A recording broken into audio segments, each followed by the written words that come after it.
I'd like to call the April 11th meeting of the Mill Creek Township Board of Supervisors to order, and we'll begin with the pledge to the flag. I pledge allegiance to the flag of the United States of America and to the republic for which it stands, one nation, under God, indivisible, with liberty and justice for all.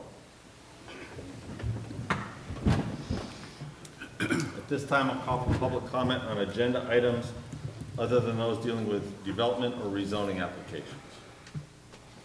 Okay, hearing none, we have minutes from March 28th. If there are no additions or corrections to those minutes, I'll entertain a motion. So moved to approve the minutes of the March 28th meeting. I'll second. Mr. Groff? I vote yes. Mr. Morgan? I vote yes. I vote yes. Next, we have this is an application of Mill Creek Township School District for the approval of a subdivision. Bills. Take the Oh, I'm bills. sorry, bills. Yep. We're past the bills. Sorry. Yeah, we'll save somebody else. I'll move on now to approve the bills. Is there a If you're second? looking for that. Yeah. I'll second. Mr. Groff? I vote yes. Mr. Morgan? I vote yes. I vote yes. Yeah, they'll appreciate that. Okay, now we'll go on to the Okay. consideration of land development and subdivision plans. I'm going to refer to our solicitor on this. This is in regard to a subdivision filed by the Mill Creek Township School District. This relates to the kind of the ongoing saga of the subdivision of the Ridgefield property. If you recall, the supervisors had issued a decision back in December of 2016 in response to Commonwealth Court order indicating that a certain decision had to be made. Supervisors issued that decision believing that they had met the requirements of the Commonwealth Court's order. The Montessori Charter School appealed, disagreeing that it met the requirements, and the Commonwealth Court issued a second order indicating that the supervisors had to, quote, expressly condition the approval of the subdivision based on the school district getting the proper zoning. And the second supplemented decision seeks to do that. Frankly, we thought we did that the first time, but rather a matter of semantics. So in this decision, we specifically say, quote, the subdivision plan of the Mill Creek Township School District is approved on the condition that relief available under the township zoning ordinance is obtained, which allows proposed lot 1 to be used for a commercial purpose. If such relief is not obtained within 2 years after the date of this supplemented decision, the condition shall fail and the plan shall be deemed denied. So hopefully this satisfies the Commonwealth Court's order. We believe that it does. And Mr. Adair prepared this since he has been the counsel handling this.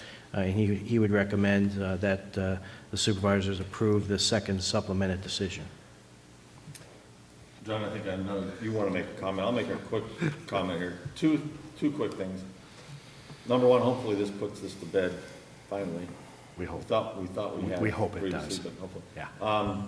And like I've stated before, and I think the board has stated before, and anyone who's familiar with, there are some folks out here who are familiar with the subdivision process.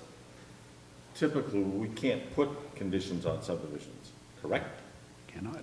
Okay. And that's actually per state law, isn't Yeah. it, Mark? Municipalities Planning Code. But in this case, we're being directed to put a condition on a subdivision, and it is a given that before someone can use property for a use that is not permitted in that zoning district, they'd have to have it rezoned or get a variance. And that's a given also. Yes. So we're being told that we have to Yeah. say that. Okay. Yeah. I think as Mark indicated, the continuing saga, and I hope that this is finally put to rest once and for all. You know, John Morgan has expressed some distress over this whole thing of a condition. Myself, as a former zoning administrator, Brian, as an experienced supervisor, this is unheard of. But we're doing what the court has ordered us to do. Please, folks, I know the appearance is that we have no idea what we are doing. We do know it. I'm going to disagree with the courts, but we're going to do what they want us to do, get rid of this thing once and for all, and be done with it. I never want to hear about it again, but I'm sure we probably will. Thanks for letting me vent. Okay. With that, I will entertain a motion regarding the supplemented decision. I'll make that motion to approve that supplemented decision. A second? I will second because we have to. You'll reluctantly second? Okay. I just want to get rid of it. Mr. Grove? I vote yes. Mr. Morgan? I vote yes. And I vote yes. Mr. Chairman, if I could bring up one point of discussion. I was on our planning commission at the time that the subdivision went through. One of the issues that was brought up that was challenged in the courts, and part of the reason that they had any teeth at all with this lawsuit was we do have a single form for the rezoning requests, subdivision requests, and I believe the zoning appeal requests. So what had happened was the applicant had erroneously filled out a line that didn't have to fill out for subdivisions. The one thing that I think we probably should do is direct Mr. Morris and Mr. Pierce to revise those forms and have maybe separate forms for subdivisions and rezoning requests. I would make a motion that we direct the zoning and engineering department to revise those forms, let's say within 30 days, gentlemen. Is that? Yeah, I would agree. In light of what's all this thing has come about there, I think it's probably the prudent thing to do. So In an effort to keep it simple, we Yeah, ended well, up creating yeah. a monster here. That's right. So I'll second that motion, John. Okay, Mr., since that wasn't on the agenda, I'll call for public comment on that. Yeah. Mr. Grove? I vote yes. Mr. Morgan? I vote yes. And I vote So if you guys do it within the next 30 days, that'd be great. Thanks. Some revised forms. yes. All right, next we have public hearing on a petition requesting a change in zoning. This is for Westridge Apartments, Inc., for property located at 5208 Westridge Road, now zone C4 Regional Commercial District, asking for a change of classification to R4 High Density Residential District. Mr. Pierce? Yes, Newkirk Township Planning Commission recommended denial. Okay, anyone here to speak on behalf of this request for a change in zoning? If you could give us your name and address for the record, please. Thank you. My name is Dave Jezik for Westridge Apartments, 5208 Westridge Road in Erie. And appreciate a few minutes to elaborate a little bit on our request for rezoning of the property. This is a property that I've owned for approximately 30 years, and it had originally been zoned, the first 600 feet closest to the road had been originally zoned for multifamily. And at the time I purchased it, it was a apartment building, and it still is an apartment building. I'd like to request that the first 600 feet be restored back to a residential multifamily zone. Approximately 10 years ago, in May of 2007, a request was made to change the entire parcel to C4, anticipating development along with the Walmart property for additional retail use. That development has never taken place. So the 10 years have passed here in another 60 days or so, and our request is to be able to continue to use the property as residential multifamily. The request was originally made to rezone the entire property. We're really only needing the front 600 feet restored back to the original zone of residential. There is multifamily in the area, particularly across the street from our property. And I'd be happy to answer any other questions if there are any. Well, just so I understand, and the folks viewing understand, Chuck, the original request was from, for change of zoning was from 26th Street down to the tracks. That is correct. That would be the whole piece of property. And that's what the planning commission voted on. Actually, the gentleman had talked at the planning commission meeting to revise his application to only the front 600 feet of Okay. the property. So the planning commission actually recommended denial even on that, That is correct. right? Questions or comments? Well, I had met with Mr. Pierce and Ms. Maggio about the issue, and Chuck, I mean, you do verify that previously that this parcel, I believe, had 3 different zoning districts, Yes, and the first 600 were multifamily. that is correct. And in discussions with you and Mr. Waldinger, engineering, that use was never discontinued. It's continuously been used multifamily. That is correct. And I believe even the adjacent properties are also multifamily, are they not? There's some other R4 around, yes.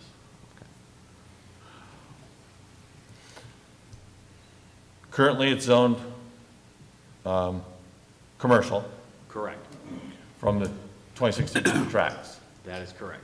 Okay. However, the first 600 feet are being used for residential, Yes. as has been the case for a long time, Over 30 years. 30 years. Okay. So the zoning district is compatible with the use that's there. Is that correct, Chuck? That is correct. Okay. Just that first 600 feet is what we're talking about. That is correct. All right. Stand by, see if there's anyone. Is there anyone who would like to speak either in behalf of or in opposition to this rezoning request? Okay, hearing none, I'll throw it back to the board. Any other questions or comments? The only comment I have, Mr. Chairman, is we actually don't have a revised drawing or revised zoning map in front of us. So, Chuck, I just want to clarify we do have a record of what that original zoning line Correct. was, where it was He had located. submitted a packet at the meeting, and it is indicated at the first 600 feet. Okay, and that's consistent with what the previous zoning line was. It was exactly 600 That feet. is correct. Okay. Okay, so really what we're doing is going back to the previous zoning, That is or the correct. request is to do that. That is correct. Gotcha. Okay. Okay, just for clarification, make sure I have this right in my mind here. The entire property right now, before we take any action, whatever action that might be, is C4, the entire, That is- all the way to the railroad tracks? That is correct. And it had at one time been 3 different zoning districts. That is correct. So then we rezoned it to make it C4, and now the request is just to make the first 600 feet off of West 26th Street, make that R4. That is correct. That's what we're doing, that is what, okay. That is correct. Just want to make sure I have it right in my mind here, okay. Okay. Okay. Is there a motion? I'll make a motion to approve the zoning request as amended. Okay, I'll second that. Mr. Grow? Vote yes. Mr. Morgan? I vote yes. And I'll vote yes. Thank you.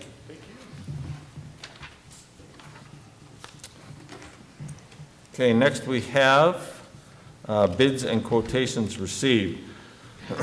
Excuse me, the Council of Governments has recently opened, or had 2 sessions of bid openings, of which the township was a part of both of those. The first bid opening for Type C crushed wash number 57 stone. There were 4 bids received: Gertz Sand and Gravel, $8.75 per ton; ACA Sand and Gravel, $9 per ton; Carmuse Lime and Stone, $21.50; and IA Construction for $8.75 per ton. However, they did not meet specifications.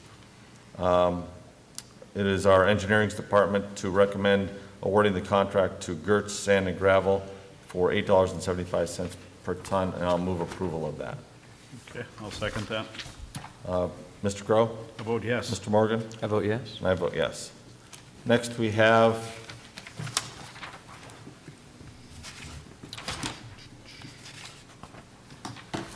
this was for asphalt emulsions. The first was for AET tack oil. We received 2 bids. Suit Coat was $1.10 per gallon. Russell Standard was $1.392 per gallon. I would move that Suit Coat be awarded that contract for $1.10 per gallon. Okay, I'll Oh, second. I'm sorry, and that is for, I'm looking for the quantity here. You don't recall what the quantity was, do you, Cheryl? That?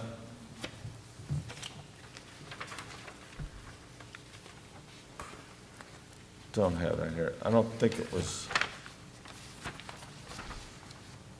Does 2,000 gallons sound right? It wasn't much. We'll clarify that, but it was in the neighborhood of 2,000 gallons. That's typical for Yeah. an annual bid. So again, my motion is for Suit Coat for $1.10 per gallon. I'll second that. Mr. Grove? I vote yes. Mr. Morgan? I vote yes. And I vote yes. Next, we have for sealant blocks, modified asphalt sealant blocks. there were two options, one with, they came in cardboard boxes, one is a meltable box. We received three quotes, or three bids. Suit Coat was $2.50 per pound. These are all delivered prices. Seal Master was 52 cents per pound, and Air Vac Equipment was 76 cents per pound. I'll move that Seal Master be awarded that bid, or be awarded that contract for 52 cents per pound, and that is for, again, we don't have a quantity here. Mr. McGrath, I mean, the COG negotiates the prices, and then we, as we need the quantities, we order the quantities. Correct, yes. And each individual municipality awards the contract. I apologize, those are available on the original contract documents, the original bid documents. This is a summary that was submitted by Jessica Rance-Kunzel from the COG, but she didn't include the quantities on that. But it would be for what the township originally ordered or originally specified in the bid specifications. So again, I would move that that be awarded to Seal Master for 52 cents per pound for the boxed price, or the 57 cents per pound for the meltable. Okay, I'll second that. Mr. Grove? I vote yes. Mr. Morgan? I vote yes. And I vote yes. Next we have, this was the next one, was the milling. This is grinding and milling. Okay, we have two bids that were sent in. The first was from Swank Construction for 61 cents per square yard, and this we do have a quantity at 92,000 square yards. Donegal Construction was 56 cents per square yard, and I would move that Donegal be awarded that contract. And I'll second that. Mr. Grove? Vote yes. Mr. Morgan? I vote yes. I vote yes. What am I missing? We should have, Cheryl, we should have reclaiming. Yep, yep. Do you have it there? Got reclaiming right there. There we go, it's the last page. You have it on yours? No, I have Here, go ahead, take that. milling twice. Yep. Okay, and for reclaiming and recycling of roads, this is for 11,100 square yards. We received two bids on this. E.J. Brenneman, $14.50 per square yard, and Mount Carmel Stabilization, $8.69 per square yard. And I would move that Mount Carmel be awarded that contract. I'll second that. Mr. Grove? I vote yes. Mr. Morgan? I vote yes. And I vote yes. Okay.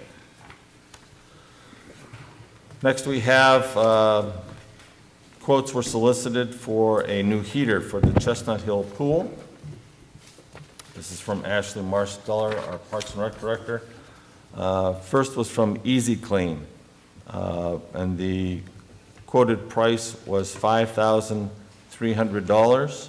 Pool Supply World, $7,135.98, and Pool Supply Superstore, $6,999.98, and it's Ashley's recommendation that the purchase be made from Easy Clean for $5,300, and I would move approval of that. And Mark, that is in the budget, correct? Yes. Okay. I'll move approval. Okay, I'll second that. Mr. Grove? Vote yes. Mr. Morgan? I vote yes. And I vote yes. And next, we have a repair to the doorway and frame for the District Justice Office. Jerry Berger, our building maintenance foreman, suggested that we move on that fairly quickly. It takes 2 men and a boy to push the door open right now, and he'd like to get that fixed ASAP. He solicited quotations and received 3 quotes. First was from Corporate Glass for $1,565, Parsons Pen Glass $1,375, and Shaw Glass $2,150. Although Parsons Pen Glass was the least expensive, Jerry said that it would be about 2 weeks for delivery. He would prefer to get that done sooner, and would prefer to go with Corporate Glass for that purchase. And I would move approval of that. Just for clarification, Attorney Shaw, we are able to do this to go with the second bid due to time constraints. Just for clarification, I'm asking that question. Yes, I believe so. Given one of the requirements of the contract would be putting it in Quick within a turnaround. certain time period. Right. The corporate class would be able to meet that requirement, whereas Parsons Penn would not. Okay. And again, Jerry mentioned the safety factor, being able Right. to have people exit the building. So it also arguably fits within one of the exceptions as well. So Okay, then, yeah, I will second. I just want to make sure that was clarified. Thank you. Okay. Second that. Mr. Grow? I vote yes. Mr. Morgan? I vote yes. And I vote yes. Okay, next we have new or amended ordinances under review. The first is, this is a ordinance 2017-6.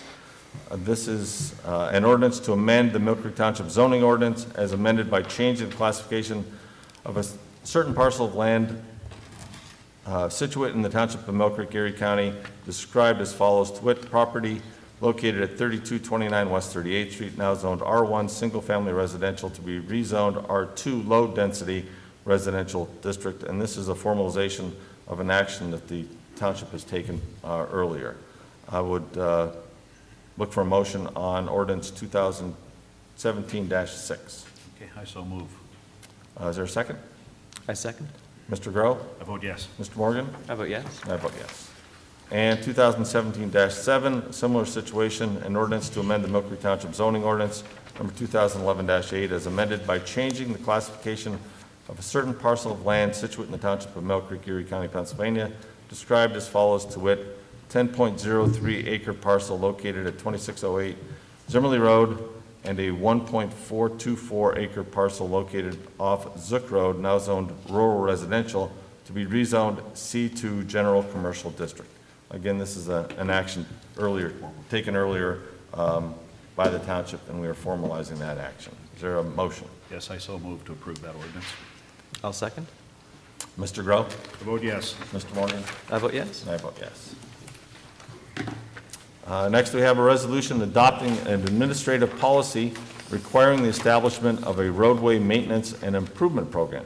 And I'll refer to Mr. Morgan for this in the next resolution. Thank you, Chairman. Gentlemen, as you know, last year we had a community input survey as part of our Embrace Mill Creek comp plan update and really community engagement program. And one of the things that folks let us know was that roadway maintenance in Mill Creek Township was a priority for them, and that they'd like us to do a little bit of a better job on it. And working with our Public Works Director and our Bureau Chief for Streets Maintenance, last year we did create a more systematic approach to evaluating street conditions.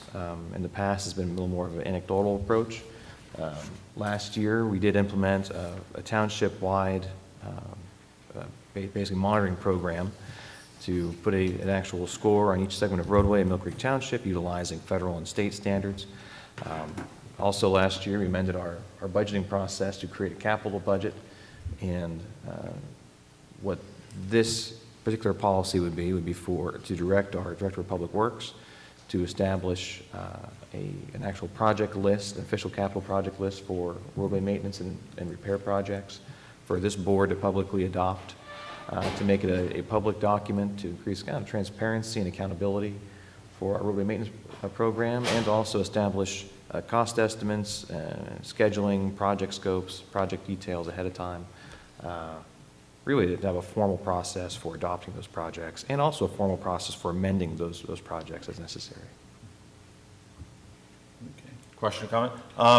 My only comment is it is a good idea to have a more formal process. In the past, the roadmasters had gotten in a pickup truck with the bureau chief and the streets department, driven around looked at all the roads, taken into account problems that had surfaced literally previously on the various roads, and made up the maintenance list from that. This is a more formal, like you said, a more formal process where we have the same people doing the analyzing annually, so that it's a more standard standard process. It may not always be the case where there would be, as a matter of fact, there aren't even any roadmasters anymore, where the administrator for the streets department would be able to go out and actually classify the roads with the bureau chief or with the public works director. So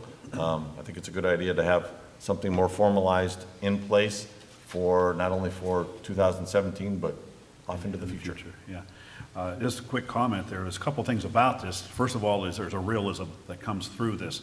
And with that realism comes some very basic things. First of all, not all the roads, and I know some will disagree, and I even wonder why I'm saying this.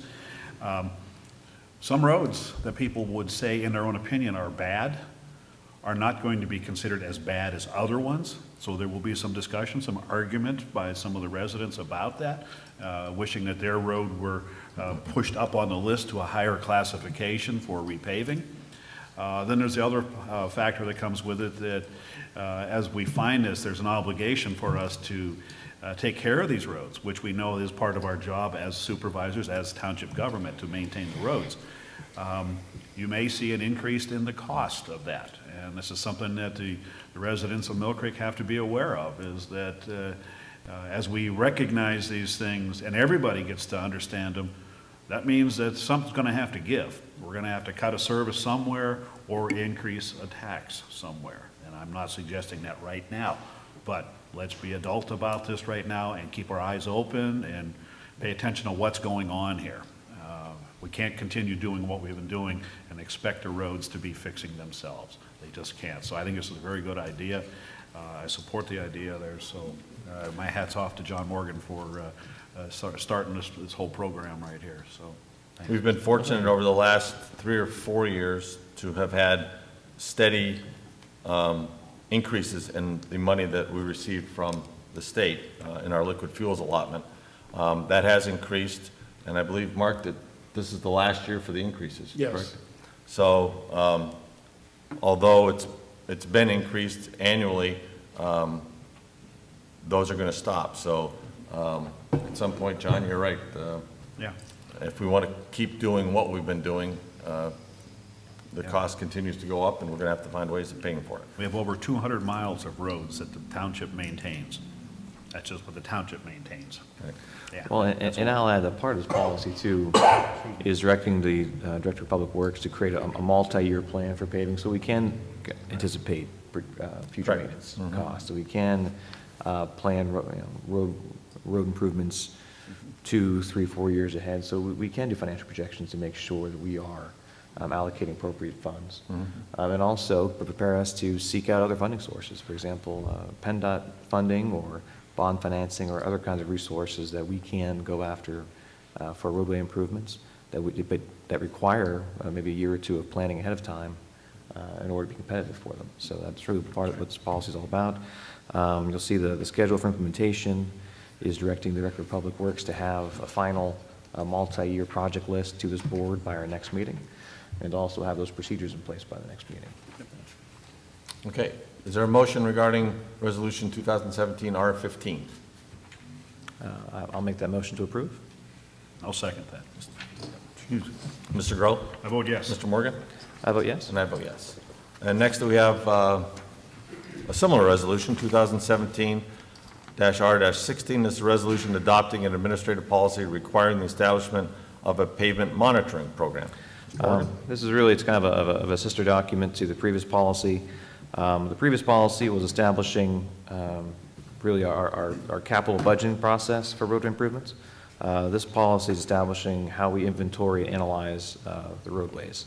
Again, last year, working with our Public Works Department and our foreman, we developed a procedure for systematically evaluating pavement condition. This is just a policy formalizing that procedure to be used in the future, and directing the Director of Public Works to create essentially a manual for our foreman to use to make sure we have consistency year in and year out. And also directs, and there's another thing, we have technology in the township, GIS technology for mapping, for database maintenance that our engineering department utilizes. This policy also more formalizes the relationship between the Department of Public Works and Department of Engineering to partner in planning and programming roadway projects. Okay, is there a motion regarding Resolution 2017 R16? R15, I believe. Am I- Oh, R16. 16, yep. John? I'll make that motion. I'll second that. Mr. Grow? I vote yes. Mr. Morgan? I vote yes. And I vote yes. Okay, next we have Resolution 2017 R17. This is a resolution pursuant to Resolution 2015 R20 and the Municipal Records Manual to approve proposed disposition of certain township records. Mark?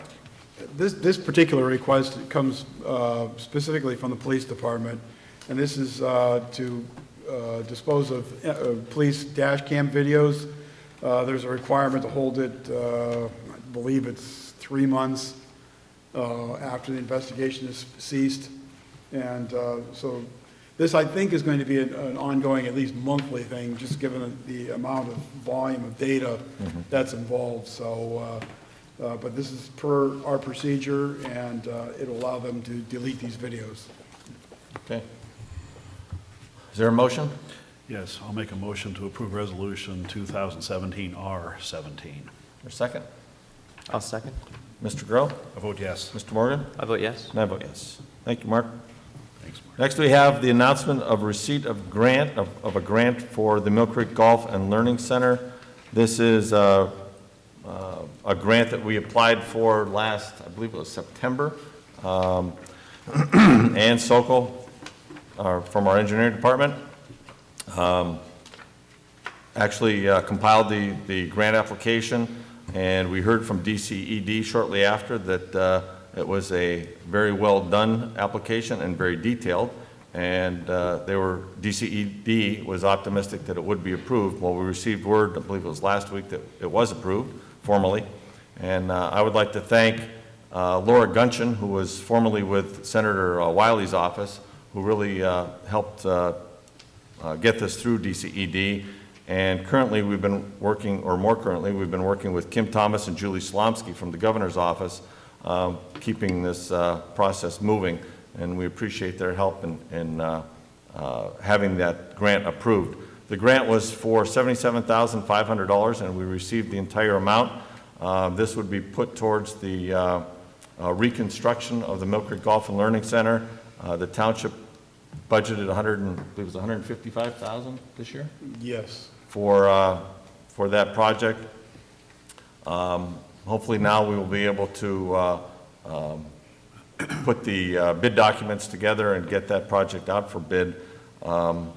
Optimistically, the construction could still start yet this year if things go smoothly, and get the former golf course back up and operational again. We have heard on occasion from DEP, who originally worked with Attorney Shaw, and also from the EPA, that project was to be used as a golf course, and because of the airport runway extension project had been shut down for several years, DEP and EPA wanted to see that being utilized again for the purposes that it was originally designed and built. So hopefully this will get that project completed eventually and operational again. So I want to thank the folks at the governor's office for making this happen. And we need, Cheryl, from what I understand, a motion to sign the acceptance of that. 2 signatures, secretary and chair. Okay. Questions or comments from the board, or a motion? I got a few comments about it, and many of you people know that although I'm a very avid golfer, I don't play that well, but I've been playing for over 50 years, but still I enjoy the game. I've not been a fan of us being involved in a golf course business. However, in this particular case, I feel almost like a gun's being held to my head here on this matter because of the DEP strong-arming us, if you want to call it that, requiring us to get this golf course operational again, or they're going to start demanding money back from us, the money they gave us to build the golf course, and that would be irresponsible. So, and I appreciate the grant that helps us get this thing going again, and You know, I just know that we're kind of hamstrung in this whole matter. We have to do something, and I appreciate the efforts of Julie and Kim, and of course Laura Gunshin before then, to get this grant so that we can get this thing going again, hopefully be done with it and learn from it, so. Well, one quick comment Yeah. to that effect, John. And I've said many times, Mill Creek Township did not go into this, which was back in the mid-90s, correct? Yes. When this originally started, because we wanted to own a golf course. Right. We went into this because there was a hazardous waste site, Oh, yes, I a recall. Superfund site. I recall. That was, I refer to it many times as a black eye on the township, and we wanted to get it cleaned up. Turning it into a golf course was a kind of an idea that just came about and worked very well for many, many years, over 10 years, and actually generated some revenue for the township, provided a very good opportunity for recreation for the folks, for the residents and for the community. It's sitting down there, it's costing the township money to maintain, because we are still required to maintain it, right, Rick? So we are not necessarily maintain it as a golf course, but Yeah. keep it mowed and so forth. So it is costing the township money. It's a good opportunity to return it to its useful purpose. Yeah, there's no argument there on my part there, Brian. I totally support what you're saying. It's just a fact of, you know, I just don't like when I'm being pressured into, you know, by other agencies to do something here on this. That's where my part is at, so.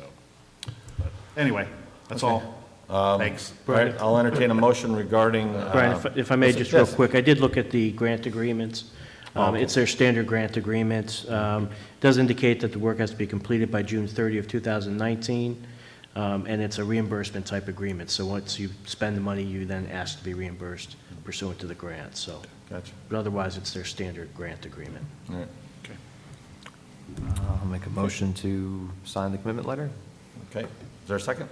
Yes, I'll second. Mr. Grow? I vote yes. Mr. Morgan? I vote yes. And I vote yes. Next, we have financial security release request. This is for the Mill Creek Manor and Mill Creek Community Hospital South parking lot. Mr. Morris?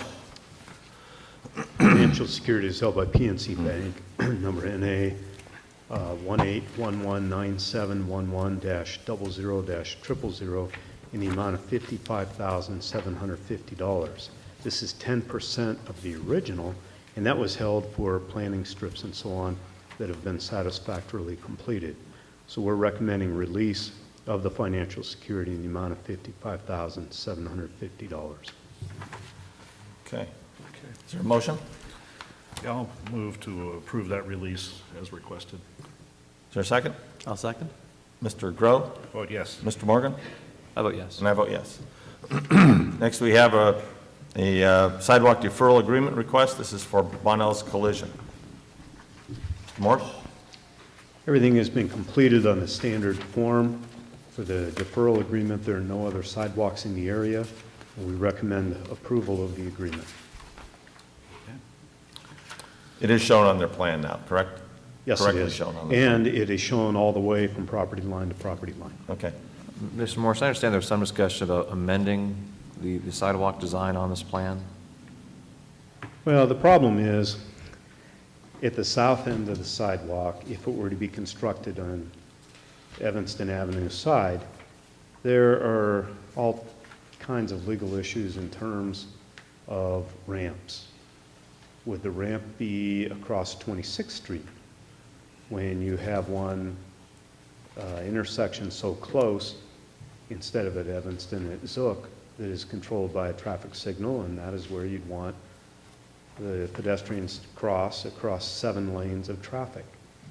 If the ramp were to be constructed, there are a lot of elevations that would also be involved, and if we go west, so we would cross people across Evanston, there is no sidewalk there currently.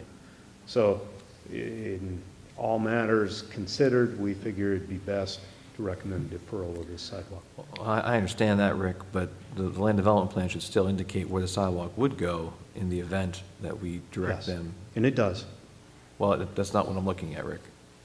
I thought the issue was that as designed, it wouldn't actually meet ADA criteria and wouldn't have the appropriate or the Well, there's a note on the drawing that states that when that sidewalk is constructed, it is to comply with all the ADA criteria. But I'm getting that, Rick, is I understand there was discussion that they were going to amend it to show the actual pedestrian access point, the detectable ramp, or whatever the proper language is, reaching Evanston instead of going across 26th Street.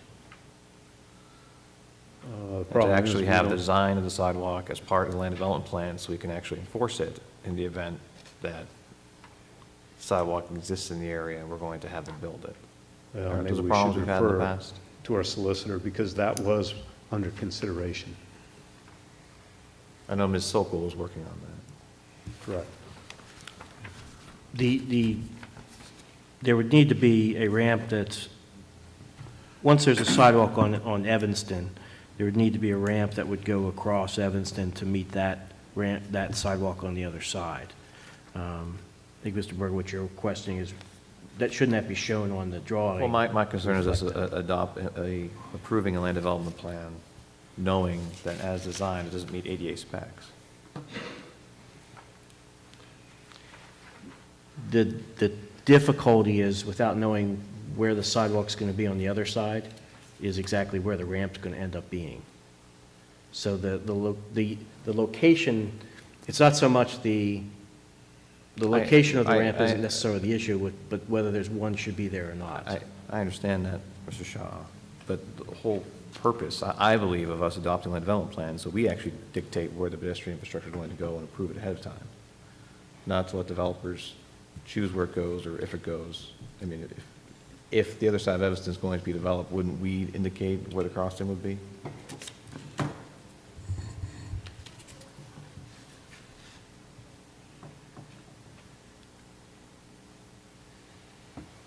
Well, we're voting on a deferral agreement here. Are we also amending the land development plan? If I recall, the problem we've had in the past is the deferral agreements are never actually recorded, the location of the sidewalks are not actually recorded, and we have very little enforcement power in the event that we were to ever tell someone to build a sidewalk, if they're not actually indicated on the land development plan. I believe that's been a discussion we've had in the past. And the agreement is set up in a fashion now that the agreement gets recorded, and attached to the agreement is the drawing showing where the sidewalk is located. Okay. Right, and the concern I believe Ms. Sokol expressed to me was that as that's when recorded, that indicates a sidewalk that would not actually be ADA compliant. Without that ramp going across? Without the ramp being shown, yes. Okay. If you're the attorney, if you're telling me that that's not a problem, I think that but we have a lot of ADA concerns in the township. the issue I think would be is if you show the ramp, that may not ultimately be the location where it's placed, once you end up figuring out where the rest of the sidewalks are going in that intersection. The drawing reflects the need to install the ramp. My only concern is if you identify the location on this drawing, once all the other sidewalks are located, that may not be the location of where the ramp would go. So are you saying that that note on there, number 8, where it refers to sidewalks and ramps would be sufficient? Yeah, all sidewalks and ramps must be installed, but we're not going to know where the location of where the ramp's going to go until there's a place for it to go, so to speak. In a perfect world, this intersection would have sidewalks on all the roads, and the ramp location would not likely be at the corner or the end of that sidewalk. I would suspect that the sidewalk would head further into the right-of-way of PennDOT, and then it would show a ramp going across to the other portion of the right-of-way of PennDOT.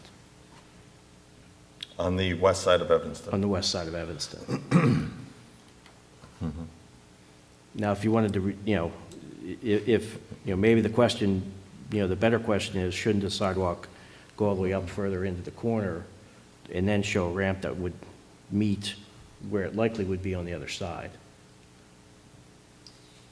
I'm just bringing it up as a concern that we have multiple ADA issues, and I just want to make sure before we approve a sidewalk deferral agreement and a development plan that we know does not indicate an ADA compliant sidewalk, that there's protections in place for us, or for the township, I should say. I believe the language on the drawing indicating that they have the obligation to install the ramps, protects us and will give us the ability that when and if the day ever comes, we'll be able to say, you've got to install the proper ramp. Okay. Excuse me. All right, any other questions? I'll entertain a motion regarding the sidewalk deferral agreement. I so move. Is there a second? I will second. Mr. Grove? Vote yes. Mr. Morgan? I vote yes. And I'll vote yes. Communications, Mark, anything else? No, I have nothing further. John? Yes, I have one from Police Chief Scott Height. I respectfully request the Milk Creek Township Board of Supervisors approve the following in public meeting today. Purchase and replacement of a defective antenna for the police radio system. The work would be completed by Mobilecom and would be coordinated with a battery backup installation previously approved by the board. The total estimate or cost for parts and labor is $1,237.73. That's to Mobilecom. So I'll make that in the form of a motion to approve that repair, or replacement, I mean, purchase and replacement. Okay. Is there a second? I'll second. Mr. Grove? I vote yes. Mr. Morgan? I vote yes. I vote yes. Okay, and then I have a request to send 3 of our detectives who will remain not named here in this to attend Eastern States Vice Investigators Conference in Virginia Beach, Virginia from May 22nd through the 26th. Cost for membership fees, course registration, and hotel accommodations are being paid for by the Erie County District Attorney's Office. Travel would be by a department vehicle, and the total cost estimates are $50 per day for 5 days for 3 officers for the meals, so that's for a subtotal of $750. Gas and tolls is $300, and overtime 3 hours total. So that would give us a total of $1,050 plus the overtime costs for those officers. I'll make that in the form of a motion to approve that. Is there a second? I'll second. Mr. Grove? Vote yes. Mr. Morgan? I vote yes. And I vote yes. Anything else, John? That's all I have there. Thank you. Couple quick things. We have a request from Diane Lyons, our Director of Human Resources, to approve a part-time employee at the Millfair Compost and Recycling Center. This is Gregory Haynes. His dates of employment would be April 12th through December 1st. The rate is $11.10, and I will move approval of that. Okay. I'll second that. Mr. Morgan? I vote yes. Mr. Grove? I vote yes. And I vote yes. And as long as I'm up, we did have an executive session with Attorney Shaw last Tuesday, April 4th, from around 9 until 11 a.m. That's all I have. John? Did you want to cover the collection date change first, Brian? Or you want me to I'm going to refer to the solicitor on that one. Gentlemen, one communication I have is I received a concern from a resident regarding parking on Amherst Road. There's a section of Amherst that's on a hill, on a curve. There was concerns about individuals parking on the street, restricting sight distance. I did ask our township engineer, Rick Morris, our traffic engineer, Dick Whitbread, and our traffic officer, Tony Shamara, take a look at the issue. And Rick, would you mind summarizing the board what your findings were? Sure. As you mentioned, that's an area that is complicated with a hill as well as a curve, and on top of that you have people that are speeding, exceeding 25-mile-an-hour speed limit. So as we looked at the area, we determined that there is a length of Amherst, which would be north of Merrill Lee, that should be restricted for no parking on both sides. And we realized that that may be an inconvenience for a lot of residents when they have parties or others coming to their home. However, in the interest of safety, we feel this is best. So we're recommending a stretch of no parking along Amherst, which is north of Merrill Lee Drive. And we would need an ordinance to that effect then, correct? Correct. Yes. Okay. Do you want to make a motion to direct the solicitor? I was, if you guys have any questions for Rick or any No, concerns about that? If it needs to be done, I think we need to do it. Yes, I've heard about this issue in the past, yes. Okay. All right, well, I will make a motion to direct our solicitor to draw up the appropriate ordinance and procedures for adopting that. Okay, I'll second. Mr. Grove? Vote yes. Mr. Morgan? I vote yes. And I vote yes. Anything else, John? That's it from me. Okay. And Sydney is off visiting colleges today, so we don't have a student ambassador report.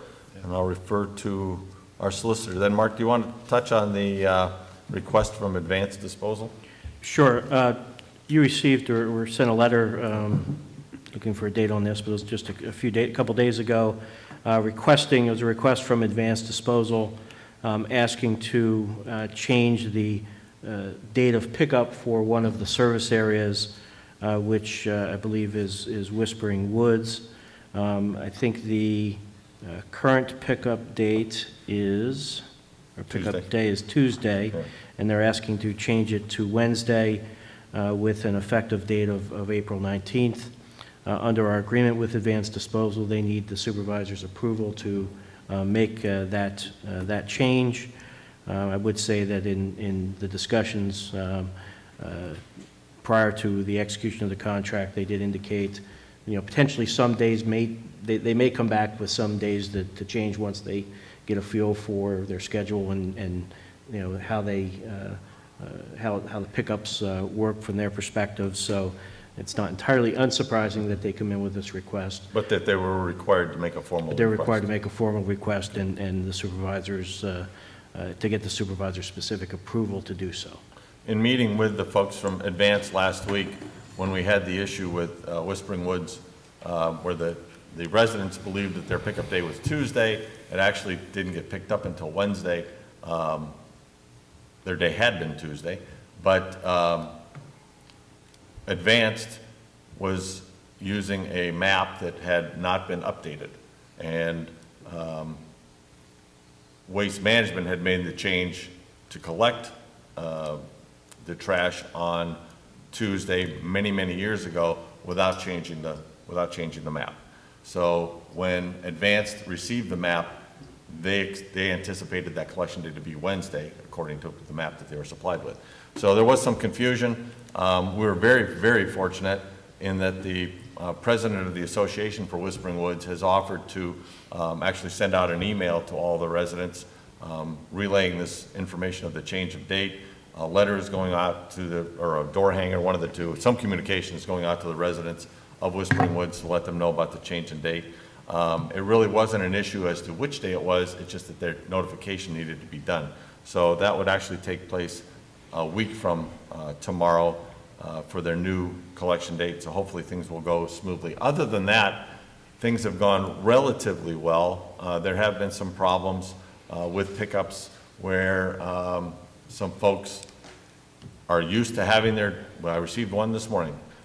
The trash usually gets picked up at noon or 1 o'clock or something, so I put my trash out at 8 o'clock in the morning so that the animals don't get into it or whatever. Well, we were told that, and was required, that the day would remain the same, but not necessarily the time of pickup.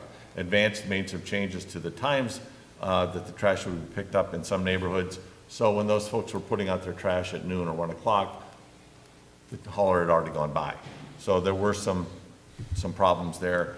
Advanced is going back and picking up those missed residents, and hopefully by next week things will be going much smoother than they had previously. But all in all, it's gone pretty well.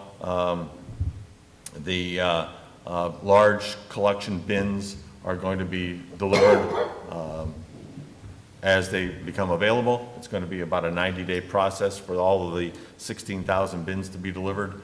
If you don't want them, please contact either the township or Advance and let the folks know that you're not going to want those. Otherwise, they will be delivered as available.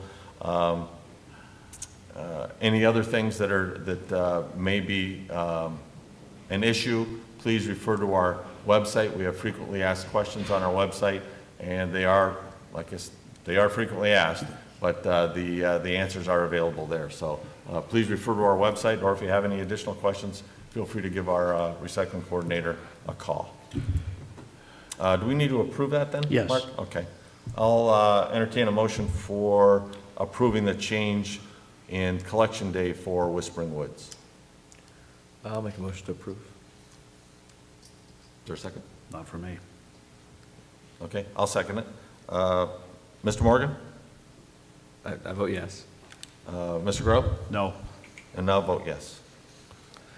Mr. McGrath, I want to make one note, and I think we're all aware, our public services team down here, Judy Zelina, Jesse Stutzman, and Carol Perillo, have really done an excellent job in documenting residents' concerns and relieving those concerns and communicating with Advanced Disposal. I just want to recognize those three ladies for all their hard work, and this is a very, it's a transition time, and they're doing an excellent job of helping both us here at the Township Building and our residents with that transition. So I just want to commend them for their work. Yes, agreed.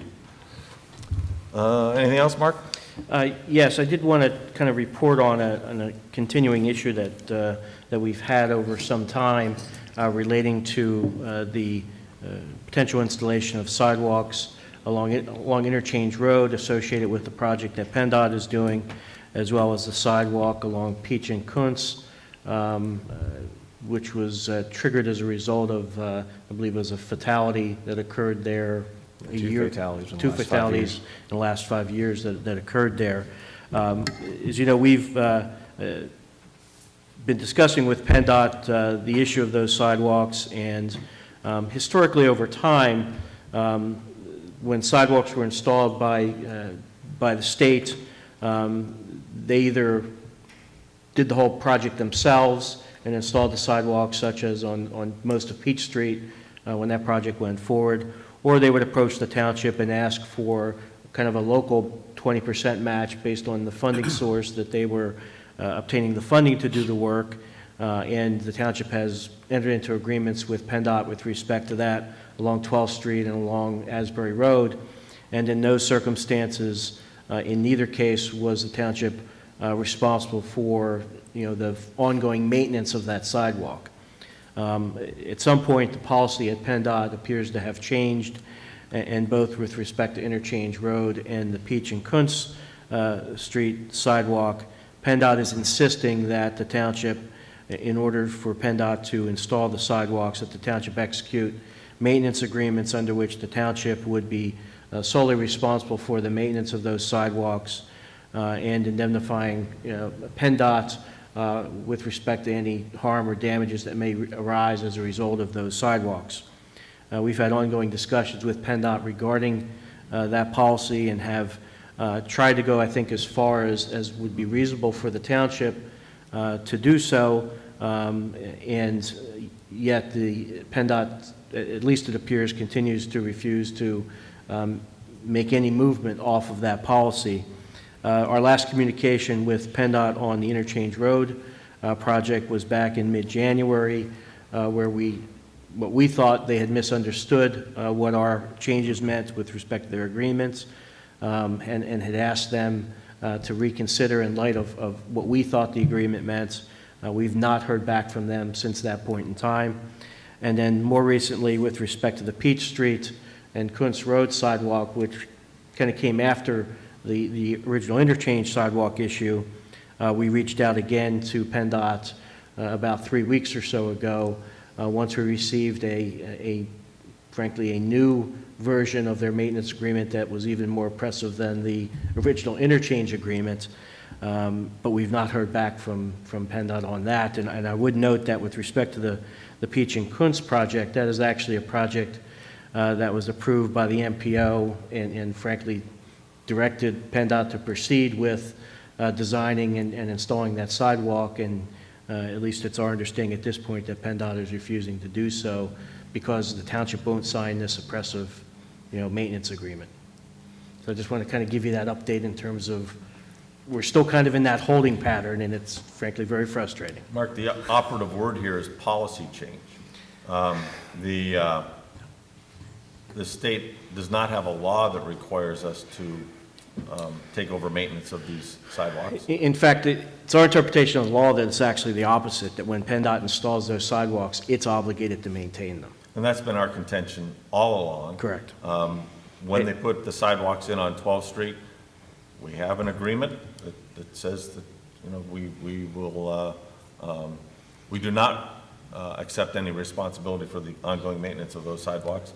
Same was true on Asbury Road. Now, PennDOT has change their policy. And the interesting thing is when you talk to them, they don't deny that they have that obligation. The response is, well, we're not obligated to install the sidewalks. So their way of managing that is, oh, fine, we won't install the sidewalks then. Despite the fact that it's a good idea. Correct. Well, essentially, Mr. McGrath, PennDOT is really holding the township hostages, and they are well aware of a pedestrian safety issue, one that has resulted in 2 fatalities in the last 5 years. Last year, myself and Mr. Morris petitioned the Erie Metropolitan Planning Organization to authorize federal dollars to fix that problem. That board, which is a countywide board that directs PennDOT's allocation of federal funding, did allocate sufficient funds to fix this project. At the time, we did indicate that we would cover the 20% match. PennDOT has historically refused to put state dollars towards pedestrian infrastructure, but will pass through these federal funds. The problem we have in this particular project is the federal dollars are not allocated directly to Mill Creek Township. They are passed through PennDOT. And PennDOT, despite indicating at the meeting last May that they could actually begin preliminary design engineering of this project last year, has refused to do any work unless we sign off on this agreement that essentially indemnifies them of all responsibility once they build their sidewalk in their right-of-way with their resources. I'm not sure what other recourse we have, Mark. Oh, the joys of working with PennDOT. Sarcasm intended. Well, and I'll tell you, gentlemen, It's a joke. It really is a joke dealing with these folks. we have met with the district executive of PennDOT to try and discuss these matters. We've met with the governor's office to discuss these matters. Yep. We've actually met, I've met with I believe the term is Special Advisor for Municipal Projects, Municipal Affairs, when he was in town. We've appealed to legislators to assist in advocacy, and the consistent response has been that this is a policy out of Harrisburg. It's a discretionary policy, as Mr. Shaw indicated. It seems that the current administration in Harrisburg has arbitrarily decided to amend their policies to put this onus on local municipalities, and I'm not sure what recourse we have. I mean, the reality is that, the MPO scenario may be a little bit different in terms of there may be some additional leverage to force PennDOT to do something. But certainly on Interchange Road, if they just decide they don't want to put a sidewalk in, there's not much we can do to force them at Interchange Road other than it doesn't make any sense. But that logic has not worked so far. Occasionally I'll get on the PSAT's website and get on the discussion boards, and this seems to be a topic right at the top all the time. And how the small, it doesn't matter what size municipality it is, they're being beat up by PennDOT. And, with these sort of agreements that they're, holding a gun to our head and making us sign it. It's crazy. And these smaller ones are really having a problem because they don't have the financial resources to even fight it. Fortunately, we have money allocated, for legal services, but it seems to be a battle that we're going on and on all the time. And certain people in Harrisburg just are not getting what we're talking about. It's a similar situation to what transpired several years ago with the construction of the new Walmart out on Route 20. Right. Yes. We had a big meeting in this room with a bunch of state representatives and a bunch of engineers and some lawyers, and we wanted to make sure that we didn't lose the new Walmart project, and PennDOT was willing to see the whole thing go away because we wouldn't sign a maintenance agreement for the storm sewer. The storm sewer that was going to be installed by a private contractor in state right-of-way, handling state water.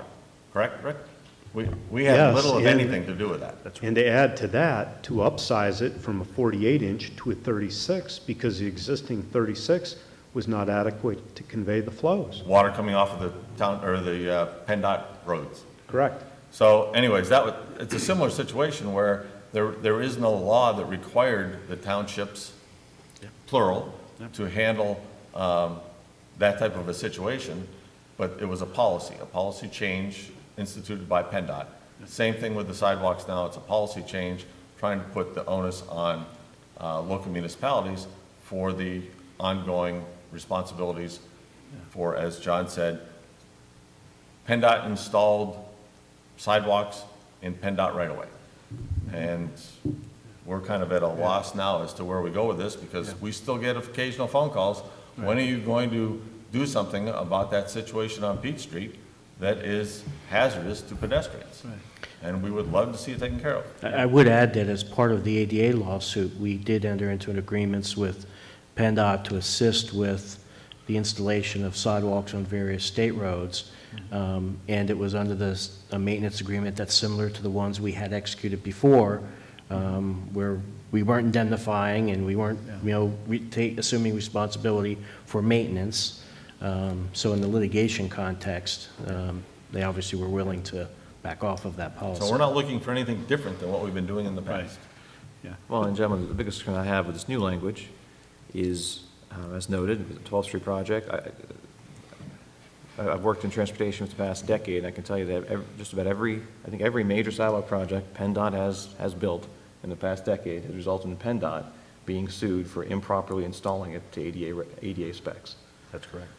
So I think you're right. even the 12th Street corridor has dragged us into it. It's a multi-million-dollar lawsuit that we were dragged into because we offered to pay the local match. And now PennDOT would like the entire onus to be on us in the event that they build a project that doesn't meet the specs. They want us to be left holding the bag in the event that they don't build it properly.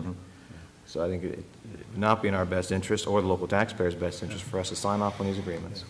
Essentially call for projects to be built in right-of-way that we don't control, with funds that we're not managing, with forces that we can't control, and yet be held accountable in the event that the project's not completed properly, and be held accountable if the project faces any form of legal challenge or lawsuits or liability issues due to safety.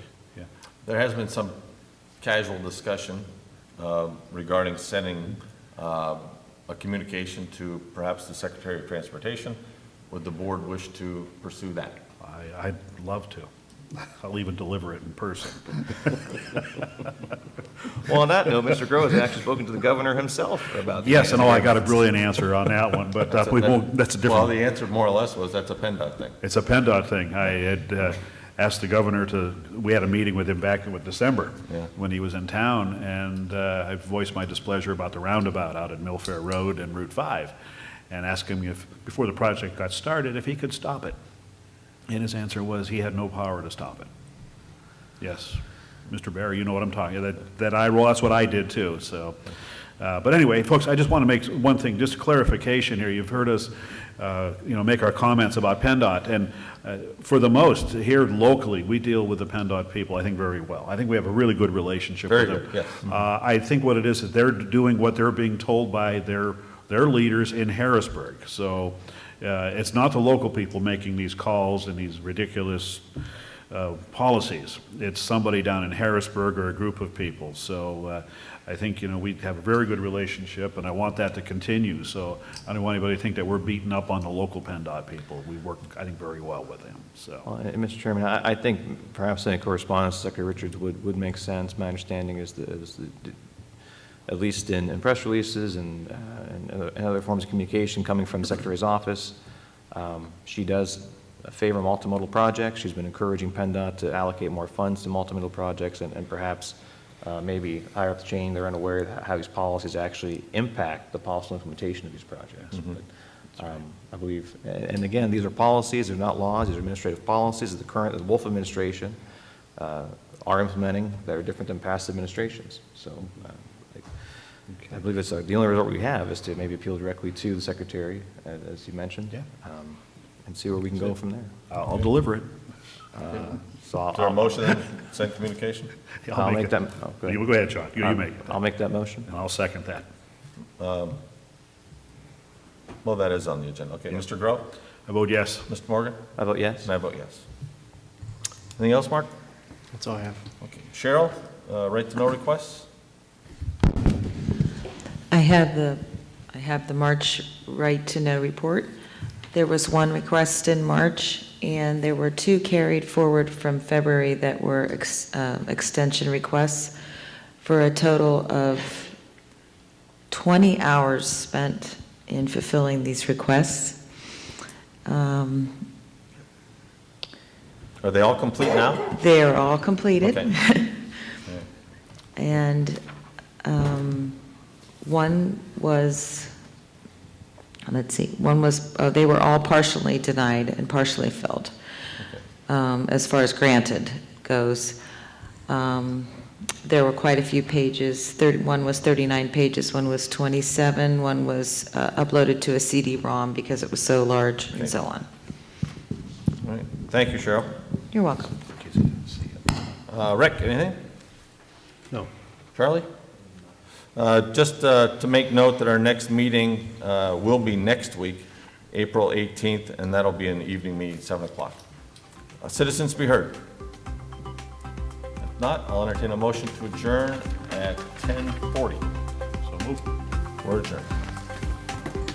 You're watching the Mill Creek Government Channel, powered by WQLN Public Media.